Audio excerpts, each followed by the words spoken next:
பொருள் இல்லையே, சிறு பொண்ணும் இல்லையே, பணம் காசிலே இந்த பாசம் இல்லையே. அன்பான மகள் வந்தார், அம்பானி நானாகிறேன்.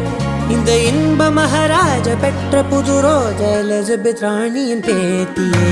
தாயே தாயே மகளன வந்தாய், தந்தை சிந்தை நலமுற வந்தாய்.